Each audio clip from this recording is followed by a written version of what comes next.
Hi, everyone. I'm so glad you've been able to join us today for a conversation about the International Biometric Conference.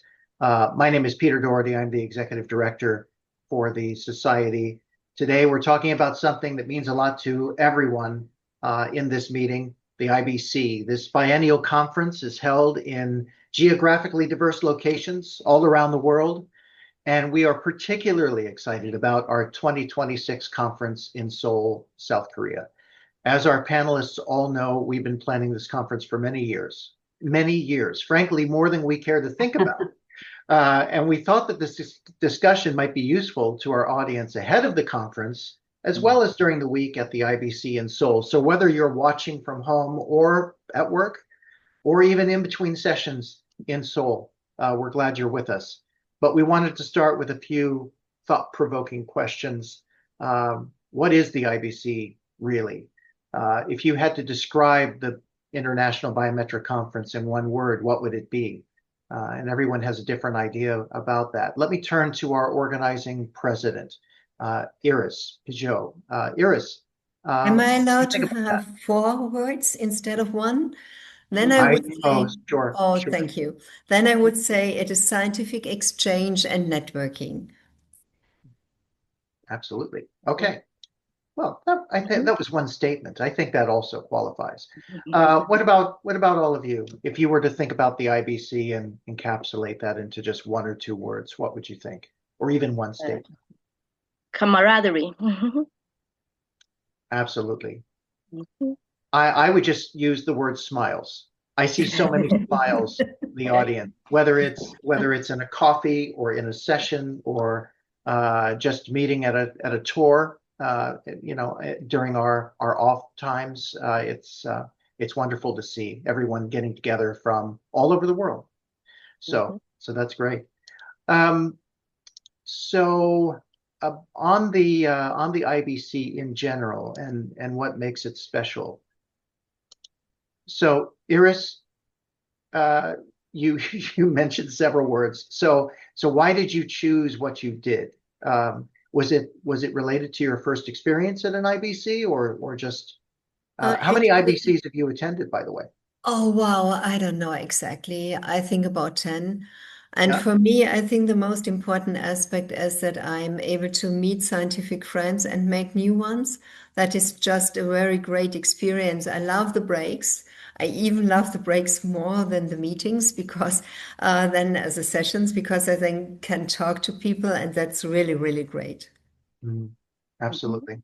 Well, yeah, there's so much about the community coming together that makes the IBC special. If I can ask you all to think back for a moment, when did you first feel that the biometrics community was more than just a professional network? Maybe it happened at an IBC.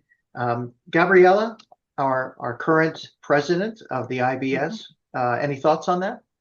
Yeah, I think it was from the very first time I went to the IBC in Brazil in Florianopolis. That was my first IBC, and after that, you got that feeling like, okay, I'm gonna do whatever I can to don't miss an IBC. They so the people are welcoming, generally interested in knowing what you're doing or who are you. So for me, that experience stayed for me since the very first time. I really enjoyed each one, and I enjoyed the feeling with the people. You know, it's like you talk to everybody, everybody make you feel comfortable. I just love them. Mhm. Yes. Well, of course, many of us can come together at region conferences and network conferences and other local events, and you do get that close-knit network of those peers that are closer to you. But how can the IBC reinforce, and maybe how does the IBC reinforce that community for all of you when we come together? It's only every 2 years, so there's some pressure to find those times to bring everyone together. How do you think we do this?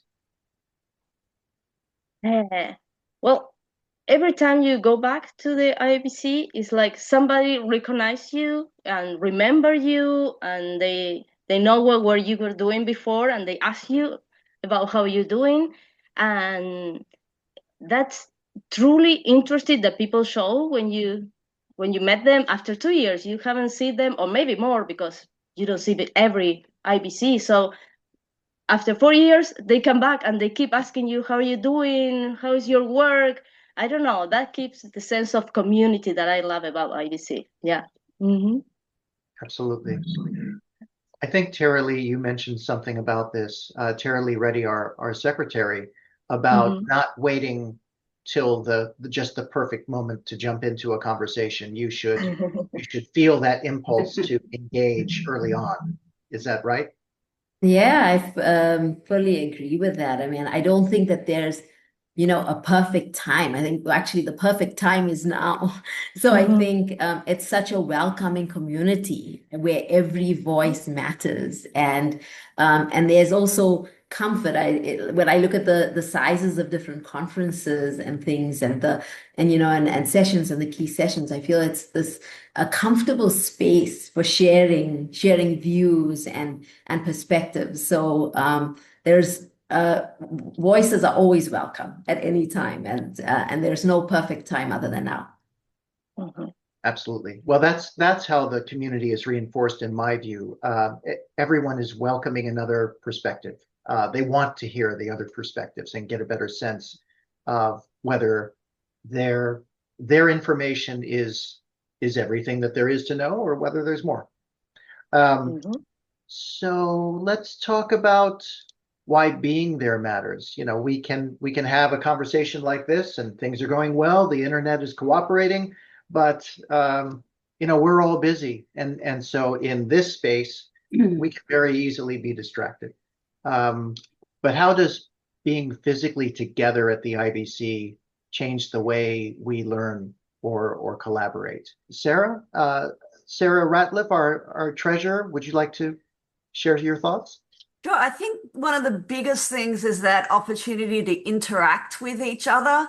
So even though we can do things via Zoom, it's not the same as being able to sort of pull out a piece of paper and share something, or have those more informal conversations. I can still remember IBCs where I've missed the next session because I've been too busy having a great follow-up conversation with someone from the last session.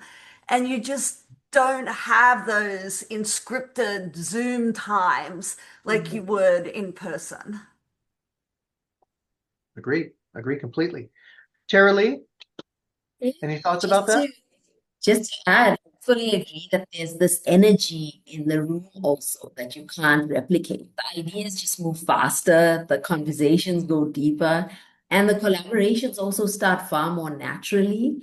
And then on a personal perspective as well, something in person for me is really in terms of the opportunity to grow in confidence. So being able to see people engage with my work in real time and in person really changed how I saw my own place in the field. So being there in person doesn't just grow your knowledge, it also grows your confidence.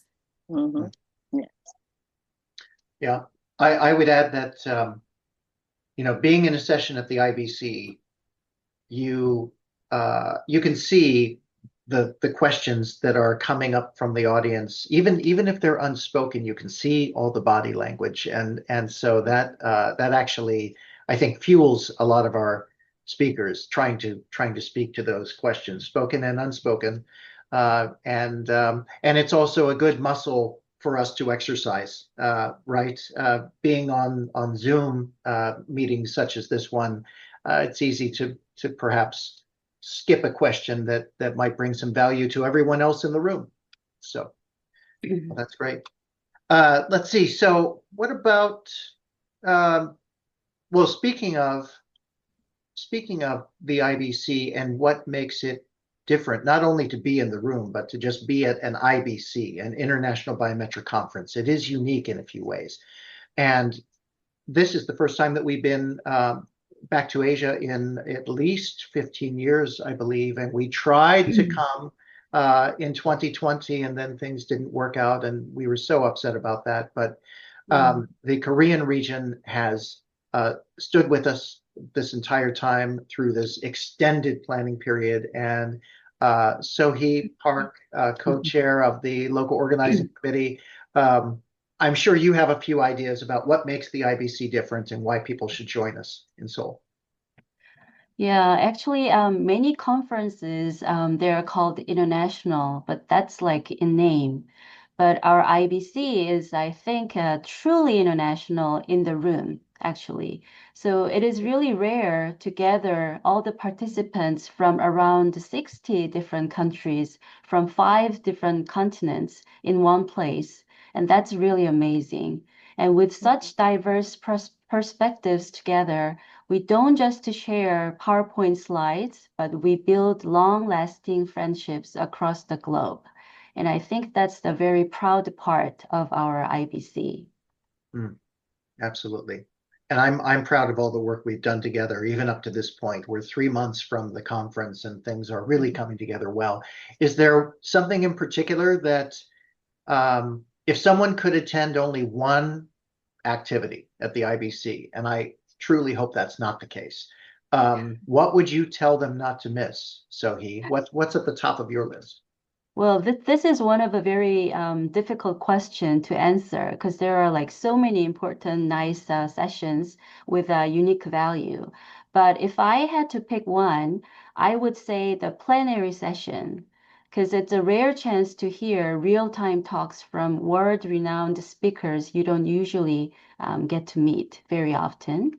But if I could pick another one, I would say it would be coffee break or ice cream break. But don't let the name fool you. It's not just about the caffeine. It's actually where the most creative sparks fly. It's that special moment where a simple conversation leads to a lifelong collaboration or friendship, I believe. Anyone else? Do you have a favorite session or activity in mind already as we're getting ready to pack for the IBC? Well, there is something for everyone in the IBCs, so it's really hard to pick one. But I wouldn't, on this one particularly, I wouldn't want to miss the lecture of Professor Alan Agresti. See, categorical data analysis is like if you're doing biometry, you're gonna get something of this in your career. You're gonna need it, and see his perspective about how this field have evolved in the last decades. I don't know. It will be enriching for everyone. I don't know. I don't want to miss that talk. I agree. Anyone else? Yeah, I have a thought that it's actually a tour. Please. I really want to miss the network session. So this is a new addition to the program, and it actually sees each of our IBS networks showcasing the diversity of their networks and the key scientific achievements. So I'm really excited about that too. That's a great idea. And Iris, go, please. Sarah. I was going to say, I'll add something a little different and say the welcome reception. I find it's like that opportunity to reconnect with people you haven't seen in 2 years. And I joke it's also scheduling the rest of the week with people going, what are you doing for lunch? What are you doing for dinner? Let's connect during this session. And it's kind of scheduling out your session at that great welcome reception. Yeah, agreed. And I have one more, Peter. There's just too much to look forward to. So I'm really excited about the Celebrate Korea dinner, the gala dinner, and it's also our awards dinner. And something that I really love about the society is that it recognizes and rewards excellence. And I'm really excited about seeing our awardees officially being awarded and recognized for these honors.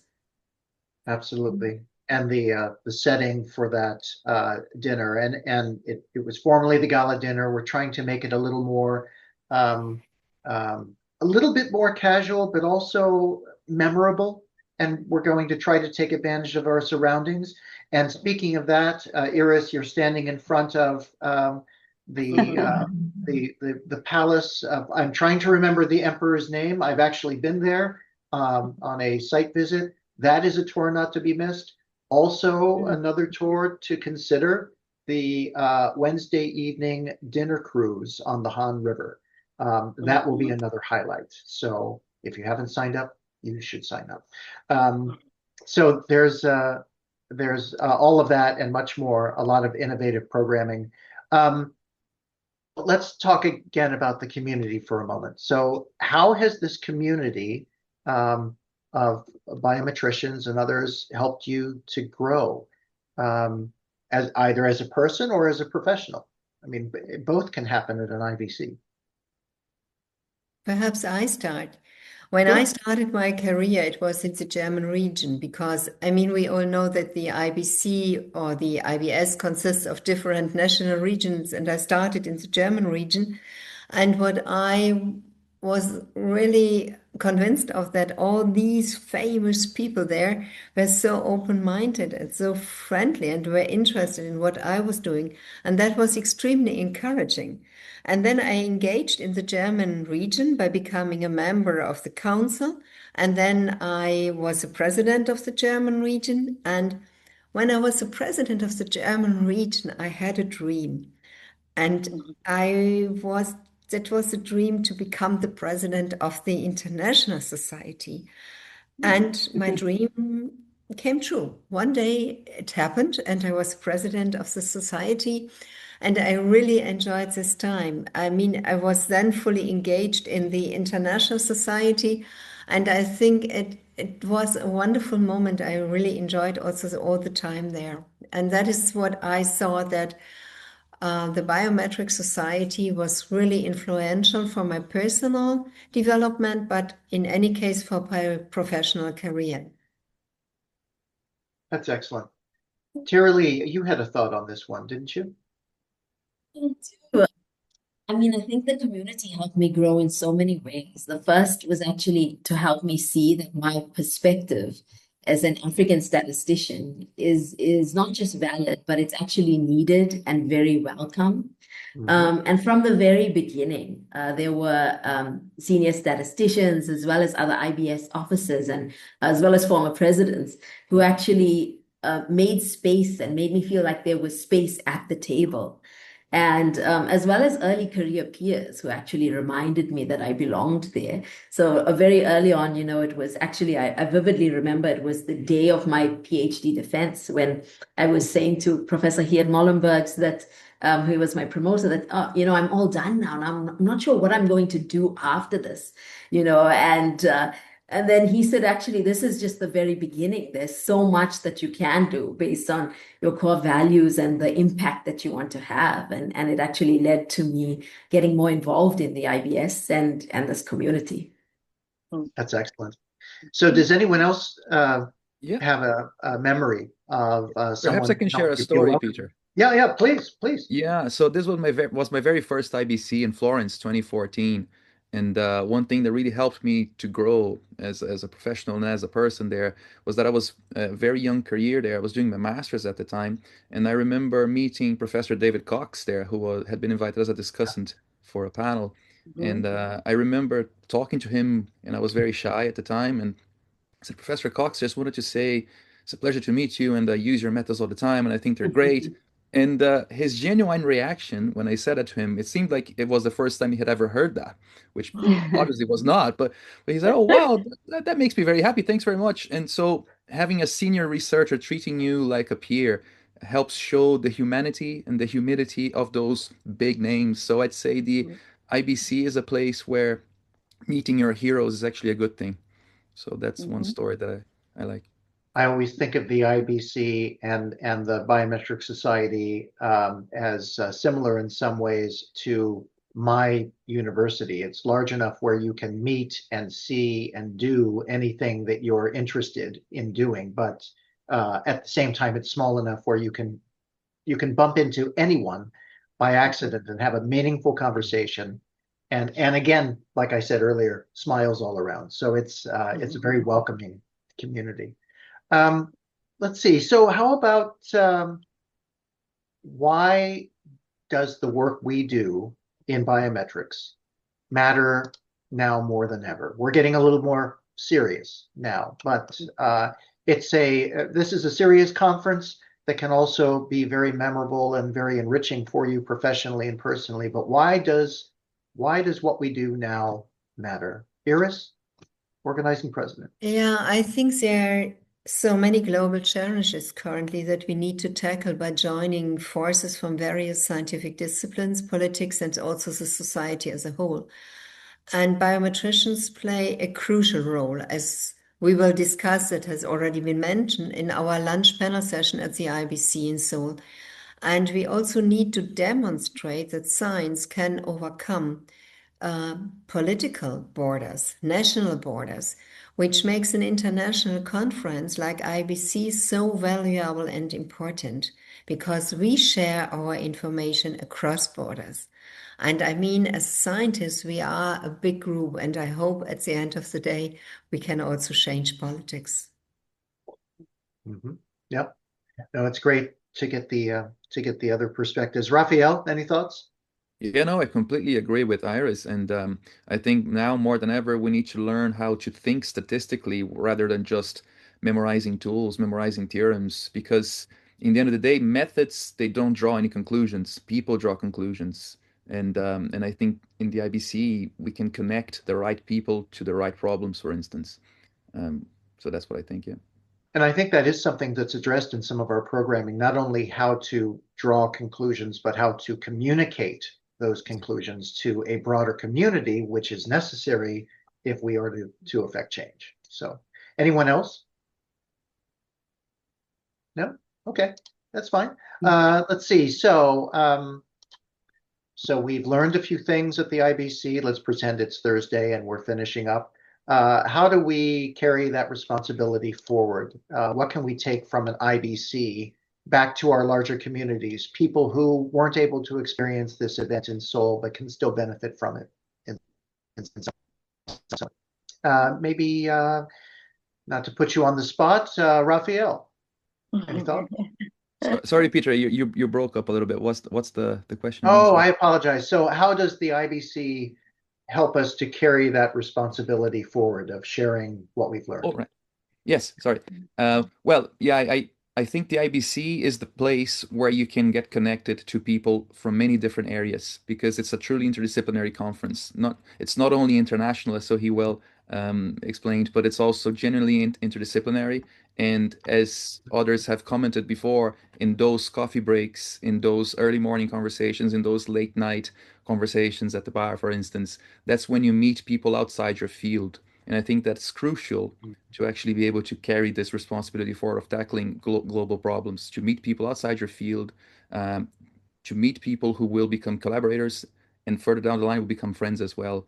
So I think this is one of the responsibilities of the IBC. And I think that I'm very proud to be involved in such a community. That's great. And we're very happy to have you. And building those friendships at the IBC, it's so important, and hopefully we can carry that forward as we meet virtually and in other ways, more locally. But many of you have been to IBCs for many years, and we won't get into exactly how long, but there's obviously value in it for you personally. So why do some of you come back to the IBC? I'll say year after year, but really it's every 2 years. So it would be wonderful if we could come together every year, but that's not possible.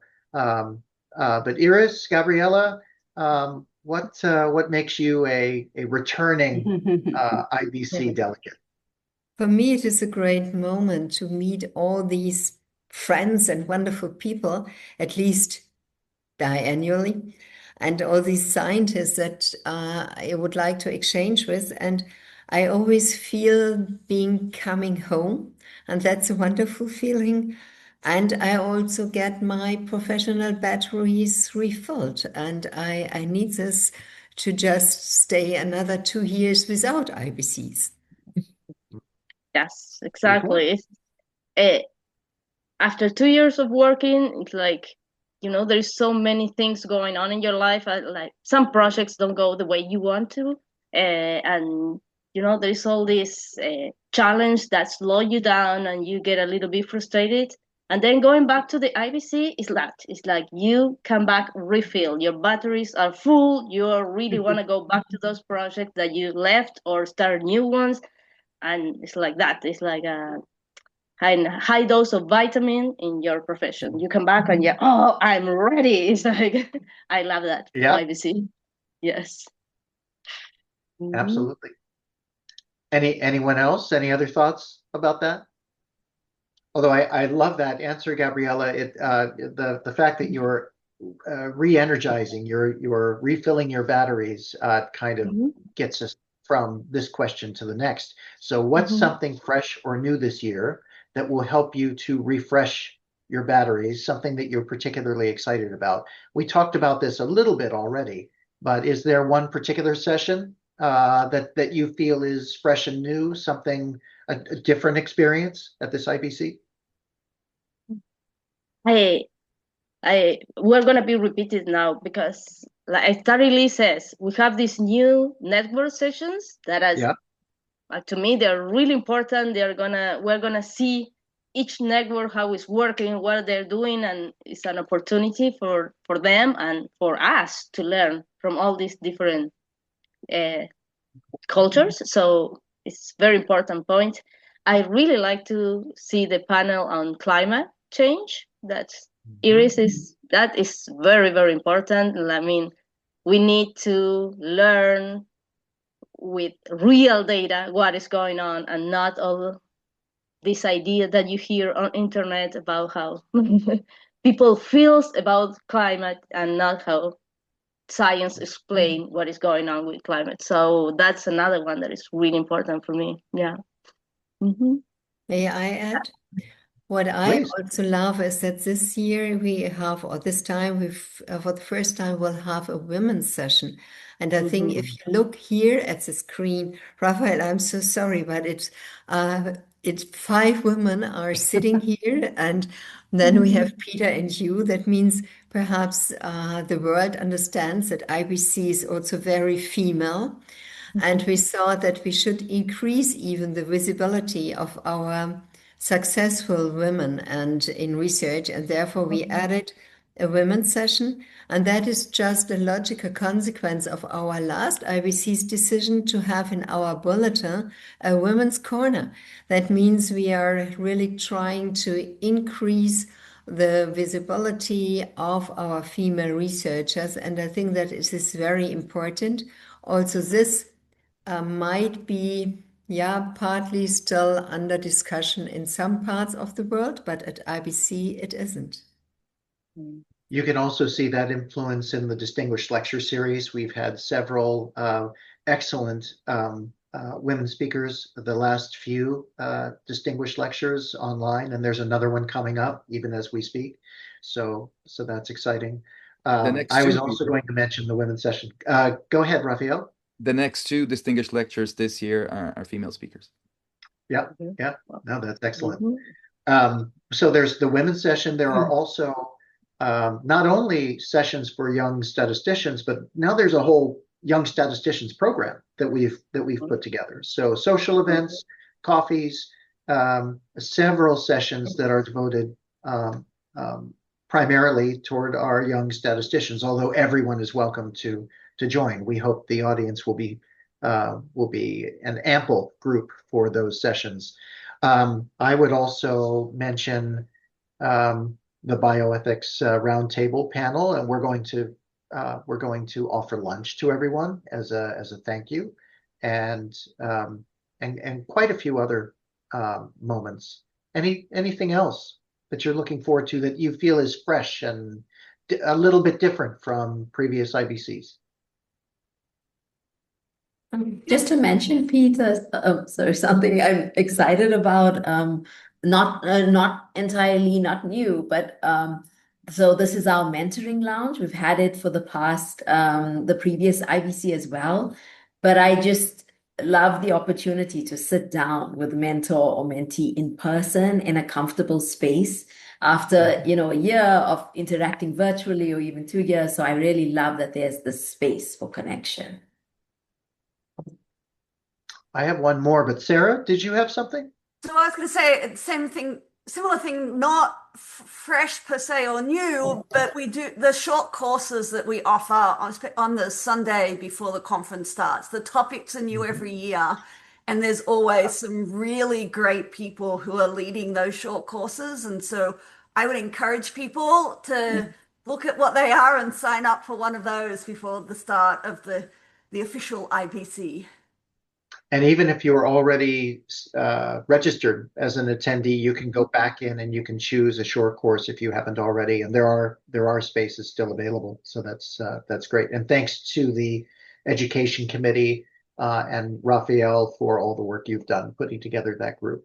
And I'll add one more to this, and that is, and it's not completely new, but it is a very recent take on a traditional session, and that is the poster session. So we've combined a poster session, traditional poster session, and a social event, a reception. We've put them together, and we expect a large crowd at this hands-on poster session and reception where you'll be able to speak with the authors firsthand and hopefully in a relaxed setting. I think many of our attendees will join us. That's Monday evening during the IBC, so that will be a highlight as well. So we're getting to the end here. If you were speaking to someone who's thinking about attending the IBC for the first time, they haven't signed up yet, and you want to give them a compelling message. So what would you tell them? Tarylee, any thoughts on that? I would say the IBC is where you find your footing, your people, and your voice. Absolutely. Anything else, Sarah? How would you convince someone to come to the IBC this year? I would say that the IBC is where you find your community, your scientific community, the people who will encourage you throughout your career. Absolutely. Yeah, I think in particular, young researchers they're a great opportunity to establish their own scientific network. I think that is one of these wonderful opportunities you will not find at any other place. And then these scientists will work with you all through your scientific life, and potentially you will become friends over the time. And I think that is a wonderful chance. I would add Seoul, Korea. It's a wonderful location in a fantastic country. I am about as far away from Seoul as you can be on this globe, and I am so happy that I've had an opportunity to visit once, and I can't wait to come back and have a more proper visit this time, and seeing all of our friends and familiar faces at the IBC this year. Gabriela, as president of the IBS, any other thoughts on that? I will tell the people that go there for the first time that the people they're going to meet or the connections they're going to build, they're going to last, through all their career. It's not just going and listening what happened. It's connection that will last. Mm-hmm. Mm-hmm. Absolutely. So let's say it's Thursday afternoon and we're getting ready to go on our tours. So by the way, don't forget to sign up for tours. Fantastic opportunities, and all discounted.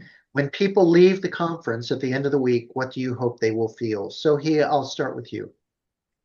Sure. I really hope people leave with full minds and full hearts, especially as the local organizing committee chair. I really hope that they leave feeling truly welcomed and truly well treated while they were in Seoul, Korea. And I hope they would carry home exciting new ideas and meaningful new connections from IBC 2026, as well as very joyful memories of Seoul and Korean culture that stay with them long after the conference ends. So I hope that when they go back and go to the airport, they will secretly plan for another visit, maybe next visit for Seoul for the next time. Yeah. Mm-hmm. Well, that's great. I personally hope that when we get to the end of the week, some in the audience will ask themselves, where has the time gone? And I say that for two reasons. Number one, I hope they've had a wonderful time. They've been they've been involved, they've been engaging their peers, they've been sitting in sessions, and they've taken away something very useful, and they're trying to gather all that information so that they can take it home with them, because it's so easy a few days later to get engrossed in what you're doing back at your office. And so we hope that people take the time to record all of those memories and that useful information.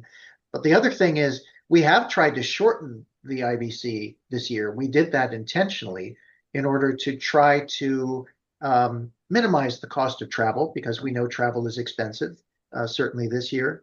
And we hope that helps a few others to join us this year, as opposed to previous years. So with that said, let's end with something a little just fun. So I'd like for all of you to say, see you at the IBC in your native tongue. And Seoul, and sorry, Sohee, let's start with you because that seems appropriate. 서울에서 만나요. All right. Tarylee. It would be see you at the IBC. Oh, really? Okay. All right. Gabriela. Nos vemos en la IBC. Rafael, is Gaelic too far to go here? Well, I'll go Portuguese, which is my native tongue. Okay, Portuguese. There we go. Sure. Te vejo na IBC. Okay. Iris? Wir sehen uns bei der IBC in Seoul. And Sarah, if you want to surprise me, feel free, but I'm just going to say, see you at the IBC. See you at the IBC. But with an Australian accent. Yeah, exactly. I should have thrown that in. Well, very good. I do hope, well, I know that I'm going to see all of you at the IBC, and very happy that that's happening. It's a joy to be able to see not only our panelists today, but all of our attendees, and we hope to see you from anywhere in the world that you're coming. In Seoul at the International Biometric Conference. We start on the 12th of July, and we'll be at the COEX Magok on the south side, I believe, of Seoul, Korea. But please come join us. You'll see a lot more of Seoul than you bargained for. And finally, please sign up for your tours, because once a seat on the tour is gone, it's gone. And take advantage of those discounts. Also, make your flight arrangements early. So we hope to see you there. But thanks, everyone. We appreciate your help today. Okay. Tschüss. Thank you. See you in Seoul. Bye-bye. Bye-bye. Bye-bye. Yep.